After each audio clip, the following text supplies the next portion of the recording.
I was a young soldier in the United States Army. I was 22 years old when I was wrongfully convicted of a crime I never committed. It was rape, aggravated burglary, and aggravated assault. I was having a party at my trailer that night. I lived off post, and I was having a party. GIs were over and everything, and I left the trailer that night. Went to the liquor store to get a pack of cigarettes. I smoked. Then on the way back, I hit a car. From that car accident, uh, a policeman showed up, did a sobriety test on me. I passed it, and then on Monday morning, after I got back from work, which was military, I had a phone call asking me to if I would come in and talk to two detectives.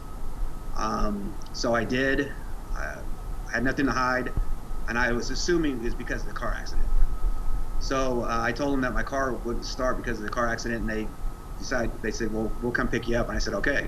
So they picked me up, took me to Riley County Police Department, and put me in a small interrogation room and asked me, do I know why I'm there? And I said, well, I'm assuming it's because of the car accident. And they said, no, they were investigating a rape.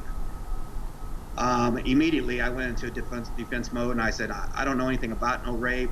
I don't know what you're talking about, you know. And so that day, it probably lasted somewhere around 3 hours because it was later in the evening when they picked me up. And during that interrogation, they just kept on asking me, you know, what I did that night. And I told them, you know, I left my trailer, went to get a pack of cigarettes, came back. I was on my way back, hit a car, and it just kind of went over and over my whole night that way. And so they asked me if I would come back the next day, and I said I would, because, you know, as an innocent person and someone trying to clear their name, you know, from something they didn't do, I was doing what any law-abiding citizen would do. I was cooperating with them. Interrogation, I think, lasted like 9 hours, and that was at least 5 or 6 hours of all just them hammering on me like that. And I didn't know this till later, but I knew that I don't think they had the capability of videotaping. I'm not sure, but I know they had the capability of audio taping this, but they didn't. They decided no, not to audio tape it.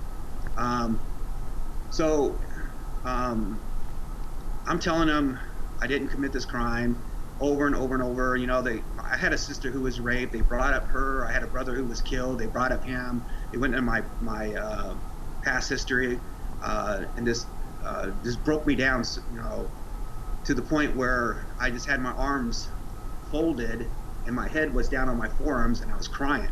I thought I had to sit there and take this. That's what was going through my mind, that I had to sit there and take this until they told me I could leave. I didn't know that I could get up and leave. That's me being ignorant about my rights.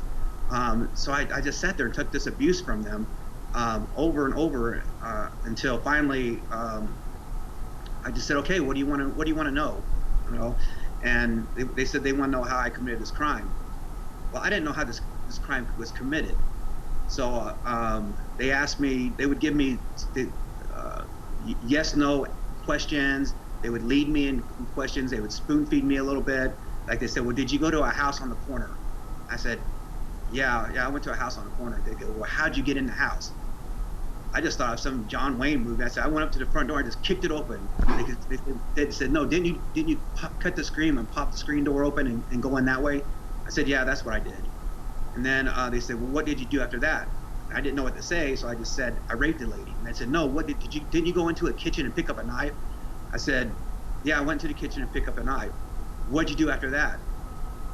And I said, I went upstairs. Then what'd you do? I said, I raped her. And then what'd you do? I said, I ran out of the place. And then basically they said that after that, they said, okay, we have your confession. You're under arrest for the rape of Arda Copeland.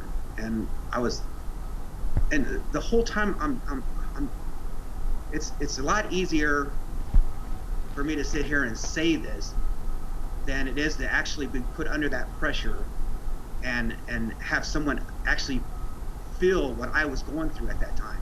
Because I know a lot of people who say, I would never confess to a crime I didn't commit. We're all made up differently. In my mind, I was thinking I was already under arrest. So I'll just tell them what they wanted to hear. I'll get a lawyer, prove my innocence, because there would be no blood to connect me to this. There would be no fingerprints to connect me to this. There'd be not one shred of evidence to connect me to this crime. There's no way they're going to find me guilty. And when they were interrogating me through all this time, the real rapist was already in jail, in another jail cell, being charged with a rape, going on his second rape case that ended up in a hung jury. So they had the real rapist in jail at the same time they're interrogating me, and he had raped these other women, 4 other women, the same motive. He used the same MO to get in the house. They knew all this, and they still convicted me. I believe 100% that I would have never been convicted of this crime, because they would have heard what I said during this interrogation, and compared to what they said about me, and on the witness stand to the jury. And I was finally compensated in 2010 through the courts that way. We had to go in and sue the entities that were involved in all this. And do you mind saying how much you won? I ended up with, I personally ended up with 4.3 million.